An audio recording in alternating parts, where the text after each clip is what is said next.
यहोशू की किताब उसका 4 अध्याय में से आज हम पढ़ेंगे।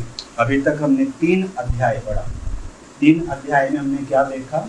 यरदन नदी को पार करना। आपने ये बात कई बार सुन लिया, इसलिए आपको लग रही तो विषय हमने सुन लिया, तो आगे चलो। लेकिन फिर से वही एक सवाल है, क्या हमने आपने अपने अपने यरदन को पार कर लिया?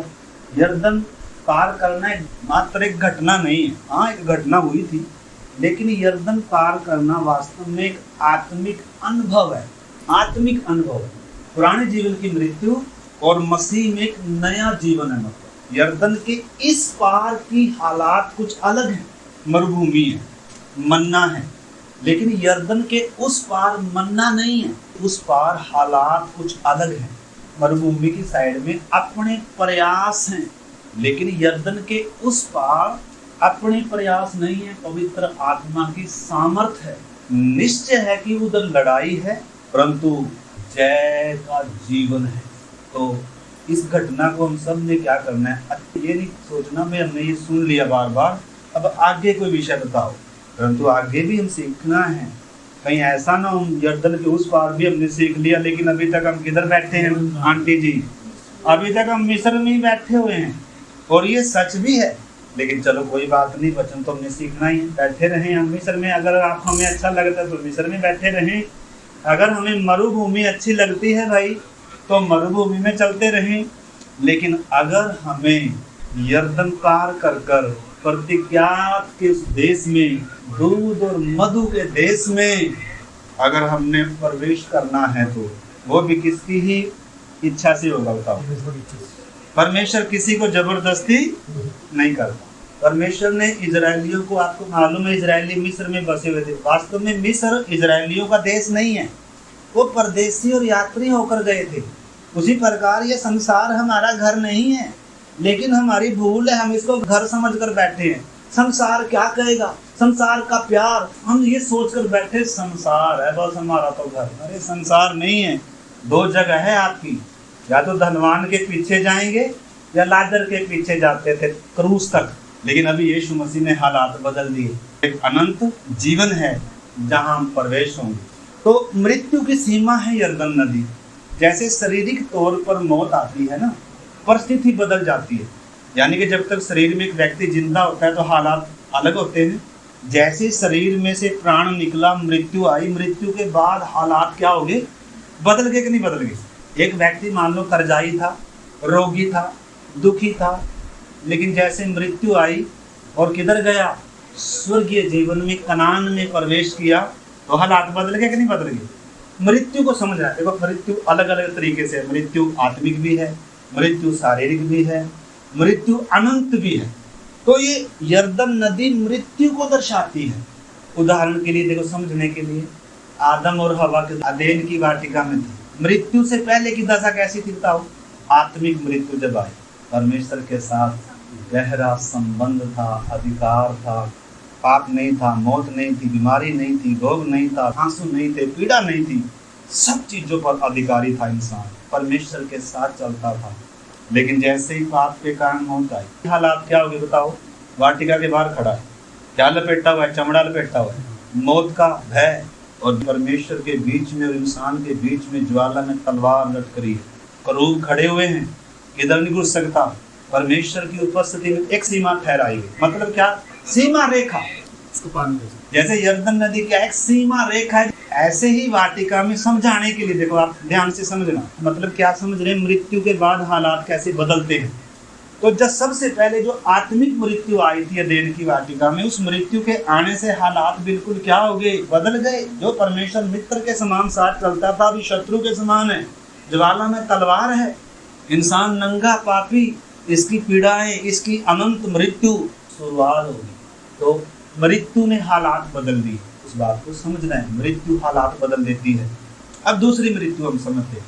यरदन नदी मृत्यु की सीमा रेखा है जिसको पार करना है। यानी कि मृत्यु हुए बिना वो अनुभव आ नहीं सकता है, वो आत्मिक गहराई, वो परमेश्वर के साथ का वो गहरा संबंध। अगर मैं अपनी इच्छा के लिए जी रहा हूँ, अपनी मनमर्जी के लिए जी रहा हूँ, मेरा आदर, मेरा सम्मान, मेरी मर्जी, मेरा, इसने क्रूस पर मरना है भाई। यर्दन नदी का मतलब है इस मैंने, मनुष्य के स्वयं ने अपनी ताकत, अपनी बुद्धि, अपनी योजना, अपने तरीके परमेश्वर पर निर्भर नहीं है, अपनी ताकत पर निर्भर है, परमेश्वर की आत्मा पर निर्भर नहीं है, विश्वास का जीवन नहीं है, तो ये दशा है। जब तक अपने लिए मरे नहीं है, बताओ, थोड़ी सी समस्या आई, इसने कुछ बोल दिया, इसने कुछ, क्रूस पर चढ़ाने का मतलब है उधर यीशु का स्वभाव प्रकट हो रहा है, वो अपने आप को क्रूस पर चढ़ाए हुई हालात, क्रूस पर चढ़ाई हालात का मतलब किसी ने कुछ छीन लिया, अगर मैं जिंदा हूं तो एक मार कर गया, दो जब तक नहीं मारना वैसे चैन नहीं आएगा भाई जी। लेकिन अगर क्रूस को समझा है, मृत्यु को समझा है, तो क्या करेंगे बताओ? नहीं तो आत्मिक आनंद नहीं आएगा, खाने पीने में आएगा।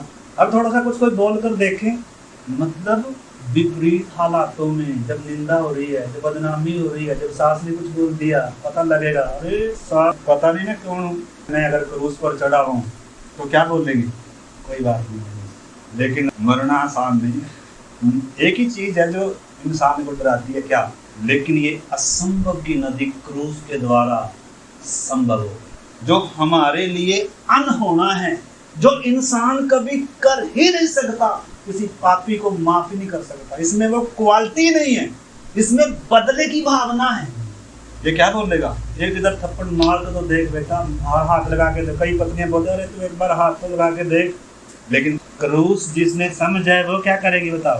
क्रूस नहीं समझा, सास को बोलेगी अरे तू एक बार हाथ तो लगा कर दिखा, मैं पता नहीं मैं कौन हूँ, कौन है, क्रोध की संतान है, पापी है, तेरे अंदर वो क्वालिटी नहीं है, यीशु में है वो क्वालिटी।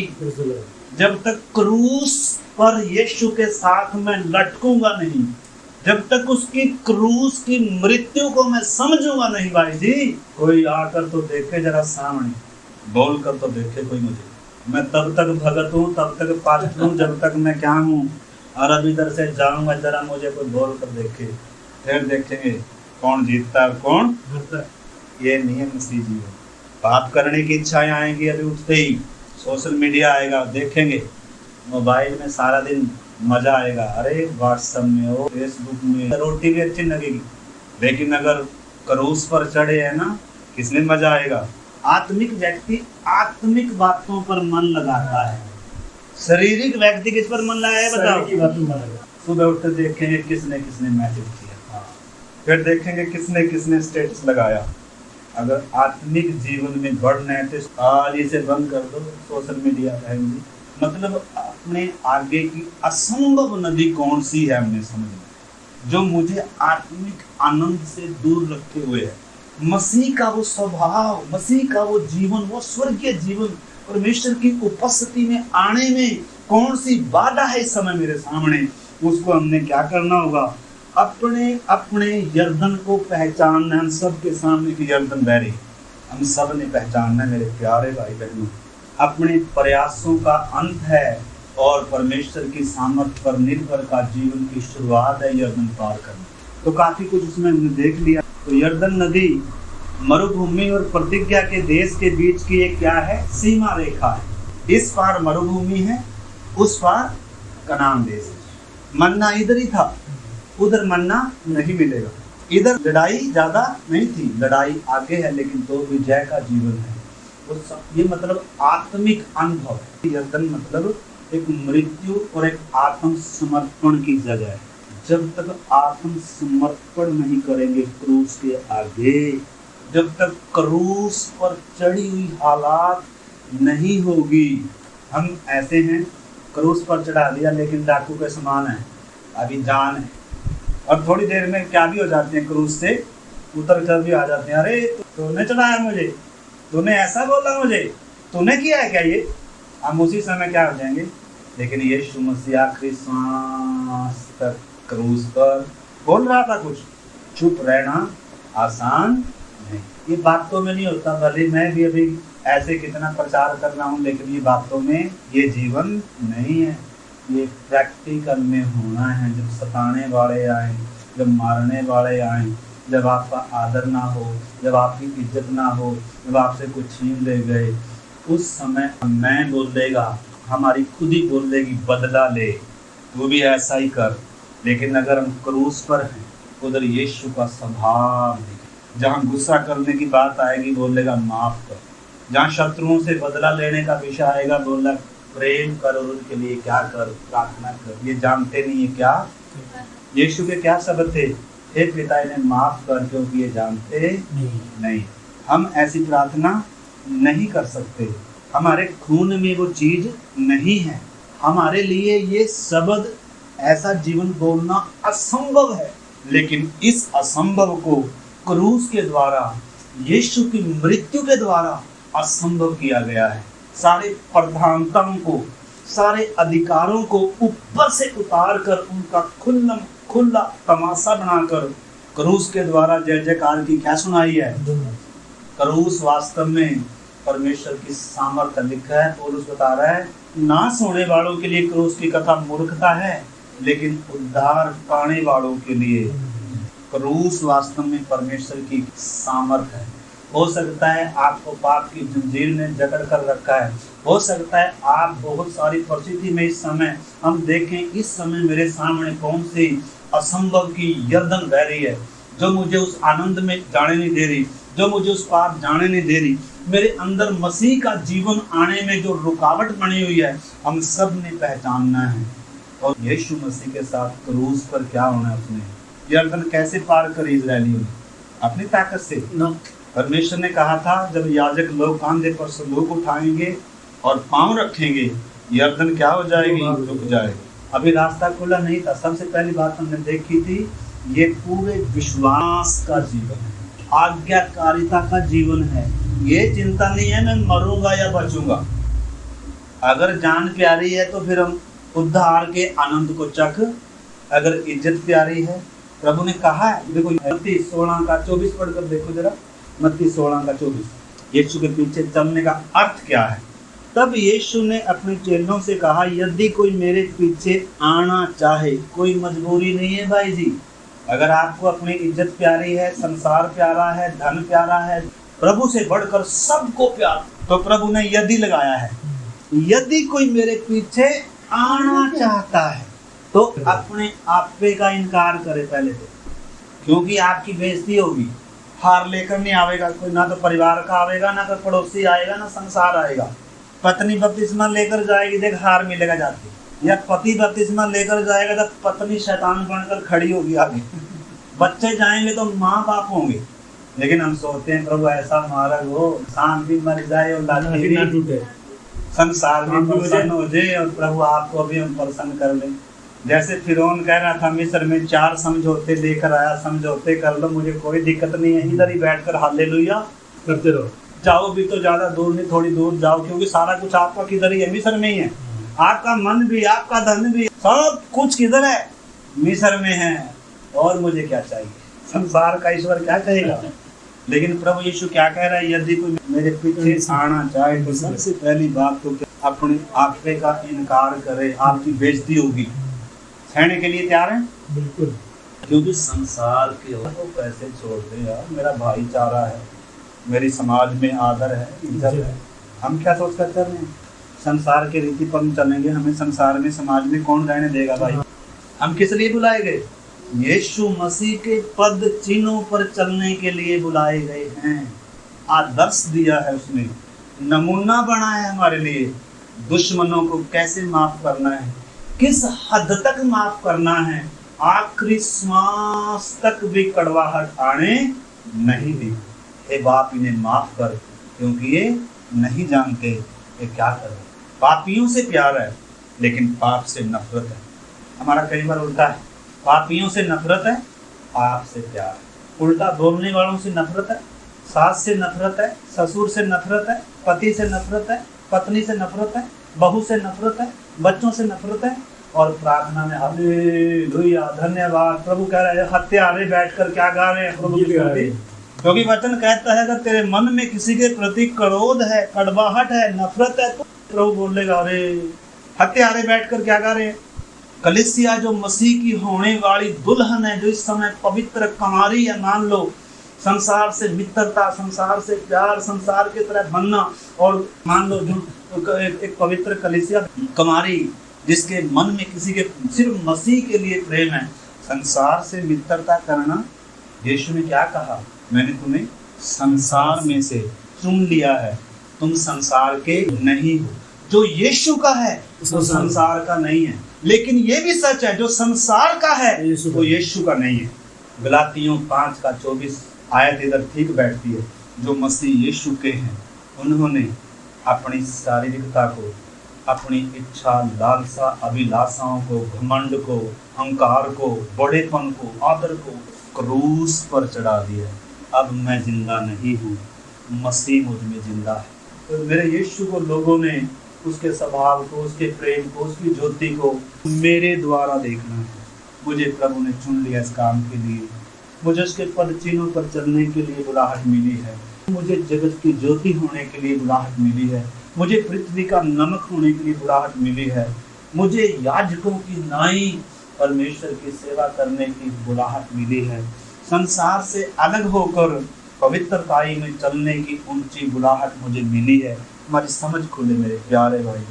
हम कितना भी बोल रहे हैं प्रभु प्रभु प्रभु, लेकिन जो प्रभु के हैं वास्तव में देखा है, जो मसीह यीशु के हैं उन्होंने अपने शरीरता की इच्छाओं को, अभिलाषाओं को, बड़ेपन को, घमंड को, आदर को, सबको किधर टांग दिया बताओ, क्रूस पर। यह है मसीह जीवन, यह है यरदन के पार का जीवन। और जब इतना कर दिया वो सब जगह, भले कोई हमें दुख दे रहा है फिर भी हमें दुख, अगर कोई हमें दुख पहुंचा रहा है तो अभी हम जिंदा हैं। अगर सास ससुर पड़ोसी गाली देकर अगर हमें दुख लग रहा है, नफरत आ रही है, तो अभी हम जिंदा हैं। हर दिन अपनी शारीरिकता को क्या कर रहे हैं हम, मोटा ताजा बलवंत कर रहे हैं। और एक दिन ऐसा सब्र का बांध टूटेगा, जब किसी ने थोड़ा सा ज़्यादा बोल दिया तो हम तो चले किधर, थाने में जाएंगे, कचहरी में जाएंगे या लाठी लेकर आएंगे। नहीं तो ये हमारे एक जीभ है, दो धारी तलवार से भी ज़्यादा क्या है, तेज। लाठी डंडे की भी क्या नहीं पड़ेगी, फिर पता चलेगा अंदर मसीह वास करता है या, क्योंकि जो इंसान के अंदर है फिर वो क्या होगा। प्रभु ने कहा जो मनुष्य के अंदर से निकलता है वास्तव में वो ही हकीकत है। पड़ोसी देख रहे इसका चाल चलन कैसा, इसकी बोलबाणी कैसी, इसका विचार व्यवहार कैसा है। मसीह का स्वभाव नहीं दिखता कहीं से भी। कौन दिखता है, एक स्वार्थी व्यक्ति दिख रहा है, एक झगड़ालू व्यक्ति दिख रहा है। संसार किसको देख रहे हैं बताओ, मेरे और आपके द्वारा, एक स्वार्थी व्यक्ति को। तो बहुत सारी बातें हैं मेरे प्यारे भाई बहन, लेकिन थोड़ा रुक कर हम इन चीज़ों को गहराई से समझें। मेरे सामने इस समय कौन सी असंभव की नदी है जिसको मैंने पार करना, आज पार हो सकते हैं। क्रूस के द्वारा सब कुछ संभव है। पौलुस कहता है जो मुझे सामर्थ देता है मैं उसके द्वारा सब कुछ कर सकता हूँ। हे मौत तेरी जगह। मतलब एक विश्वासी जब यरदन पार हो जाता है, ललकारता है, मौत तो मेरा कुछ नहीं कर सकती। नई सृष्टि है, पुरानी बातें बीत गई हैं। लिखा जो मसीह यीशु में है तो नई सृष्टि है, पुरानी बातें बीत गई, देखो सब नया कर दिया उसने। नया जीवन है मेरे प्यारे भाई बहनों, मसीह जीवन। ये हम पढ़ रहे थे मत्ती 16:24-25। तब यीशु ने अपने चेलों से कहा, यदि कोई मेरे पीछे आना चाहे तो अपने आपे का इनकार करे और अपना क्रूस उठाए और मेरे पीछे हो। यरदन नदी कैसे पार होगी, संदूक के पीछे जाना। संदूक कौन है, यीशु मसीह। यीशु मसीह ने मृत्यु का नाश किया है, यीशु मसीह ने शत्रुओं से प्यार किया है, यीशु ने शैतान को, मृत्यु को, पाप को हराया है। अगर मैं यीशु मसीह में हूँ, मैंने अपने आप को यीशु के साथ उस मृत्यु में शामिल किया है बपतिस्मे के द्वारा। अब मैं जीवित नहीं रहा। बपतिस्मे का अर्थ वो है, अब मैं नहीं जीऊंगा, अब मसीह मुझ में जिएगा। अब मेरे द्वारा लोग किसको देखेंगे, मसीह को देखेंगे। अब मैंने संसार के चाल चलन के अनुसार नहीं चलना, संसार के पद चिन्हों पर नहीं चलना। दो बातें हैं, या तो हम संसार के सदृश्य बन रहे हैं या हम यीशु के सदृश्य बन रहे हैं। हम किसके सदृश्य? शैतान हमें संसार के सदृश्य बनाने में लगा हुआ है। अरे संसार ने देखो ये किया हुआ है, अरे ये डाला हुआ है, इतना अच्छा फैशन आ गया। एक विश्वासी बहन संसार की तरह वस्त्र पहन सकती है? यदि कोई मेरे पीछे आना चाहे तो सबसे पहली बात अपना इनकार करना है। आपकी कोई बेइज्जती करेगा तो आपने चुप रहना है, बपतिस्मे का वो अर्थ है। यीशु के पीछे चलने का वो अर्थ है। यीशु की शिक्षाओं को फॉलो करना, यीशु के जीवन को फॉलो करना, उसके पद चिन्हों पर चलना। मुझे क्या अच्छा लगता है वो नहीं, बल्कि इस समय यीशु को क्या अच्छा लगता है वो व्यवहार करना है, आत्मा के अनुसार चलना, वो व्यवहार करना है शांति और आनंद, वो व्यवहार करना है कनान का जीवन। मैं किसी को मतलब नीचा करने के लिए बात नहीं कह रहा, मैं अपने आप को भी उधर रख रहा हूँ। वो प्रचार करना आसान, लेकिन वो मसीह का जीवन जीना उसके लिए बहुत मेहनत है। आसान नहीं है दुश्मनों को प्यार करना, बैरियों को प्यार करना, कोई बार बार सता रहा है क्षमा करना। हमारा मैं बोलेगा इसको ऐसा कर, इसको ऐसा कर, जहाँ गुस्सा आ रहा है, बदला लेने की भावना आ रही है, उधर प्रभु का स्वभाव, अगर मैं क्रूस पर मरा हूँ तो उधर क्षमा निकलेगी, दया निकलेगी, उधर मेल मिलाप निकलेगा, उधर प्यार निकलेगा, दुआएं निकलेगी, धन्यवाद निकलेगा। लेकिन अगर मैं जिंदा हूँ तो क्या निकलेगा? बहुत सारी बातें इस करके ये आयत पूरी करके हम प्रार्थना करेंगे। क्योंकि जो कोई अपना प्राण बचाना चाहे वह उसे खोएगा, और जो कोई मेरे लिए अपना प्राण खोएगा वह उसे पाएगा। आपको मालूम है, यीशु के लिए अपने प्राण को अप्रिय जानना, अपना नुकसान सहना, अपनी हानि सहना, दुख चुनाव करना। मूसा जब सियाना हुआ, लिखा उसने मसीह के कारण निंदित होने को क्या समझा? मिस्र के बड़े भंडार से उत्तम समझा। क्या चुनाव किया? मसीह के कारण निंदित होना अच्छा लगा। मसीह के कारण सब हानि उठाने के लिए तैयार हूँ। जब हम मसीह को समझेंगे, जब मसीह की मृत्यु को समझेंगे, जब मसीह के बलिदान को समझेंगे, उधर से नए जीवन की शुरुआत है। तो बहुत सारी बातें हम इसमें देख चुके हैं मेरे प्यारे भाई बहनों। यरदन किसको दर्शाती है वो हमने देख चुके हैं बार बार एक पहलू में। बहता हुआ जल किसको दर्शाता है? इस समय हमारे सामने तो बहता हुआ जल बह रहा होगा, मतलब कोई बीमारी होगी, कोई परेशानी होगी, या मैं किसी को माफ नहीं कर पा रहा, मेरा बिगड़ा हुआ स्वभाव, कुछ भी हो सकता है, कोई कठिनाई, असंभव परिस्थिति है मतलब। लेकिन आज ही किसमें बदल सकती है? जब हम प्रभु पर पूरा विश्वास करते हैं, वचन के अनुसार आज्ञा मानते हैं, और जब हम उसके साथ क्या हो गए? जब बपतिस्मे में गाड़े गए, क्रूस पर चढ़ाए गए, अब मैं जीवित न रहा। तो समस्या चाहे कितनी भी चरम पर हो, हमारे लिए जो असंभव है, मतलब दुश्मन को माफ करना संभव है, बीमारी का सामना करना संभव है, मौत का सामना करना संभव है, किसी को सहना असंभव है। लेकिन जब हम यीशु के साथ क्रूस पर चढ़ाए गए, उसके साथ दफनाए गए, तब क्या हो जाते हैं? नई सृष्टि। मसीह हम में होकर फिर क्या करता है? मसीह ने हमें जीना है, मतलब ये है हमारी बुलाहट। अब मैं नहीं जीऊँगा, मसीह मुझ में जिएगा। अब लोग मुझे नहीं, अब मेरे द्वारा लोगों ने यीशु को देखना है। हृदय पर आत्मा के द्वारा लिखा हुआ मसीह का पत्री बनना है। मतलब लोगों ने यीशु को जानना है, तो किसके द्वारा जानना है? आपके मित्रों ने यीशु को जानना है, आपके रिश्तेदारों ने यीशु को जानना है, पड़ोसियों ने यीशु को जानना है। अपने जीवन से उसको प्रभावित करना है, अपने बदले हुए जीवन से, अपने बदले हुए स्वभाव से मसीह की ज्योति दिखानी है, मसीह का स्वभाव दिखाना है, मसीह के गुण प्रकट करने हैं।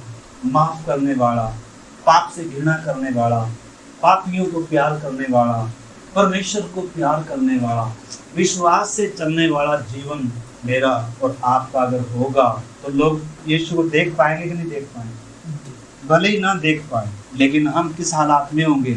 हमें कोई समस्या आकर क्या नहीं कर पा रही, दुख नहीं दे पा रही, बीमारी में भी आनंद होगा, कलेश में भी आनंद होगा, मार पिटाई में भी आनंद होगा। लोगों का आनंद कब होता है? जब घर में सब बातें ठीक हों। आनंद कब होता है? जब घर में खाते में पैसे हों। लेकिन एक विश्वासी का आनंद कब होता है? हबक्कूक का आनंद कब था?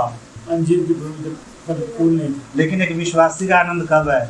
जब खाते में पूरा पैसा है, परिवार में सारे विश्वासी है, जैसा मैं बोलता हूँ सारे ऐसे ही कर रहे हैं, फिर तो सब क्या ही होगा बताओ? सब कोई दुश्मन नहीं है, कोई कुछ नहीं है। लेकिन जब दुश्मन आएगा, जब बातें बिगड़ेगी, जब बीमारी की हालात आएगी, जब मौत का दूत आके आकर खड़ा हो जाएगा, हम तब तक सही दिख रहे हैं जब तक कोई परिस्थिति सामने नहीं आ रही।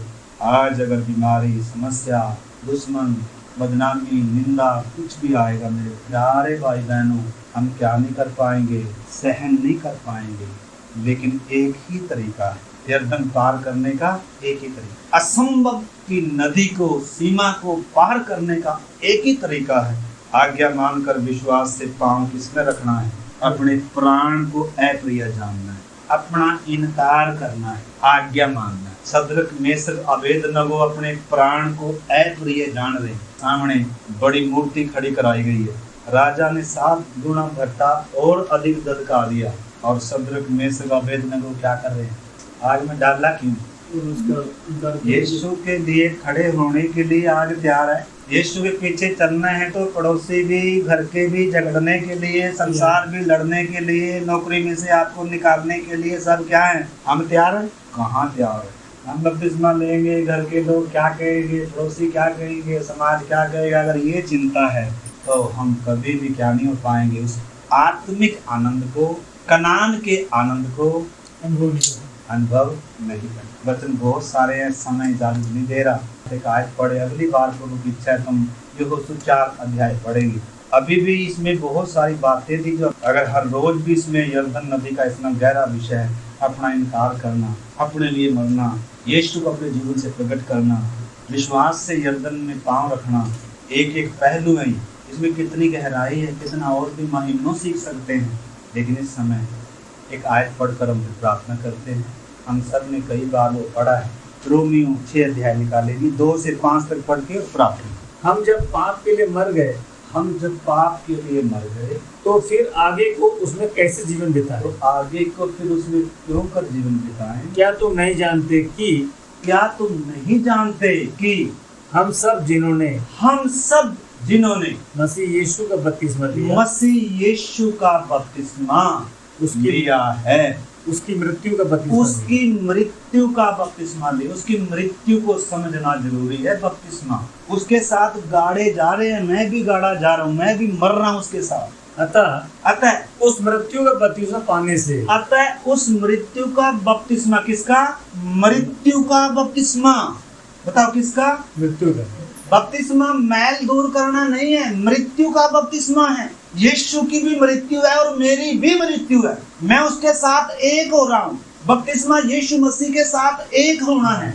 उसके साथ मैं क्रूस पर चढ़ाया जा रहा हूँ, उसके साथ मैं मर रहा हूँ और उसके साथ मैं दफन हो रहा हूँ। पढ़िए, उस मृत्यु का बपतिस्मा पाने से, उस मृत्यु का बपतिस्मा पाने से हम उसके साथ गाड़े गए, हम उसके साथ गाड़े गए, ताकि जैसे मसीह पिता की महिमा के द्वारा, ताकि जैसे मसीह पिता की महिमा के द्वारा मरे हुओं में से जिलाया गया, वैसे ही हम भी नए जीवन की सी चाल चलना है। वास्तव में ये है यर्दन पार करने का मतलब, ये है बपतिस्मे का मतलब, ये है यीशु के लिए जीने का मतलब। आइए प्रार्थना। हमने बपतिस्मा क्या सोच कर लिया था? स्वर्ग जाने के लिए नहीं है। बपतिस्मे का अर्थ अपने लिए नहीं चुना, नए जीवन की शुरुआत। इसलिए लिखा है, अब जो मसीह यीशु में है वो नई सृष्टि, पुरानी बातें बीत गई, सब नई हो गई। अब मैं जीवित न रहा, मसीह मुझ में जीवित। अगली बार हम देखेंगे यर्दन में से 12 पत्थर उठाए गए और उनका एक स्मारक बनाया गया और मेरी मृत्यु का चिन्ह है। मैं यीशु के साथ दफनाया गया। अब मैं जीवित नहीं हूँ, अब मसीह मुझ में जीवित है। अब जो मैं जीऊँगा तो सिर्फ मसीह के लिए जीऊँगा, उसकी खुशी के लिए जीऊँगा, उसकी महिमा के लिए जीऊँगा, उसके आदर के लिए जीऊँगा, उसके राज्य के लिए जीऊँगा, उसकी सेवा के लिए जीऊँगा। गहरा समर्पण यर्दन नदी न केवल मृत्यु बल्कि एक आत्मिक समर्पण का जगह है। जब तक इस सीमा को पार नहीं करेंगे तब तक आनंद नहीं है। हमें कोई भी दुखी कर देगा, हमें थोड़ा सा सिर दर्द आकर दुखी कर देगा, कोई पड़ोसी आकर हमारी सारी शांति छीन कर चला जाएगा, घर में थोड़ा क्लेश हमें अशांति फैला देगा, हमारी शांति भंग हो जाएगी। अगर ऑफिस में किसी ने बोल दिया, अगर हमें स्कूल में किसी ने बोल दिया, हमारी सब शांति भंग हो जाएगी। अगर बातें हमारी इच्छा के अनुसार नहीं होंगी, तो हम भड़क जाएंगे। लेकिन अगर यीशु की मृत्यु को समझा, सदा शांति बनी रहे, प्रभु में सदा आनंद है। और उस कहता है प्रभु में सदा आनंदित हो। संडे के दिन नहीं, कभी कभी नहीं, कौन हमें मसीह के प्रेम से अलग करेगा? क्या कलेश, क्या जोखिम, क्या नंगाई, क्या निंदा, क्या बदनामी, क्या बीमारी, कोई भी ताकत इस मसीह के प्रेम से मुझे अलग नहीं कर। आइए गहरा समर्पण करें। आइए अपने लिए ना जीकर प्रभु के लिए जीने का निर्णय। छोटा सा जीवन प्रभु ने हमें दिया, हम अपने लिए भी जी सकते हैं, लेकिन अपना जीवन खराब कर लेंगे, अपना अनंत काल खराब कर देंगे। आइए ये समय प्रभु के लिए जीने के लिए हमें दिया गया है। हालेलुया। जब दुनिया अपने लिए जी रही है, लेकिन मुझे आपको यीशु के लिए जीना है, यीशु की सेवा करनी है, यीशु की महिमा करनी है, उसके चिन्हों पर चलना है, उसके जैसा बनना है, उसकी डील डोल का उसके स्वभाव तक मैंने आना है। दिन थोड़े हैं, समय थोड़ा है, पवित्र आत्मा आकर मेरे अंदर वास कर रहा है। परमेश्वर ने अपना पवित्र वचन दिया है। आइए आज मैं अपनी यरदन को पार कर सकता हूँ और समय बर्बाद न। या मैंने अपनी यरदन को पार किया है या अपने समय को खराब कर रहा हूँ। मैं कितने दिनों तक मरुभूमि में भटकता रहूंगा? मैं कब तक अपने लिए जीऊंगा? मैं कब तक मिस्र में बैठा रहूंगा? आइए मेरे प्यारे भाई बहनों, आप इस समय कहाँ हैं? प्रार्थना समर्पण का समय है। मुंह खोल कर प्रार्थना रिस्पॉन्स दें। प्रभु ने अगर आपसे बात करी है, आपको अगर प्रभु ने अपना वचन दिया, प्रार्थना करें। हाँ प्रभु, मुझे भी यरदन पार करना है। हाँ प्रभु, मुझे भी आपके लिए जीना है, मुझे भी स्वर्गीय जीवन को अनुभव करना है। मसीह की शांति हर समय हमारे अंदर वास करे। मसीह शांति का राजकुमार है। हालेलुया। प्यारे प्रभु को मूल्य वचनों के लिए आपको धन्यवाद। विनती करते हैं मुझे भी और मेरे सुनने वाले हर एक भाई बहन, बच्चे, बड़े बुजुर्ग सबको अनुग्रह दे। आपके क्रूस को पहचान सके, क्रूस की गंभीरता को, पाप की भयानकता को, परमेश्वर के प्रेम और अनुग्रह को पहचान सकें और हम अपना समय न खराब करें, बल्कि आज ही हम यरदन को पार करके प्रभु उस जय के जीवन में हम प्रवेश करें, आपके लिए जिए। हम सबको ऐसा अनुग्रह प्रदान करें। ये वचन हमारी आशीष के लिए हो जाए। आपके हाथ में सौंपते हैं। धन्यवाद सब आपको, धन्यवाद। सारा आदर सारी महिमा आपको देते हुए प्रार्थना करो हमारे उद्धार करता प्रभु यीशु मसीह के नाम से मांगते हैं।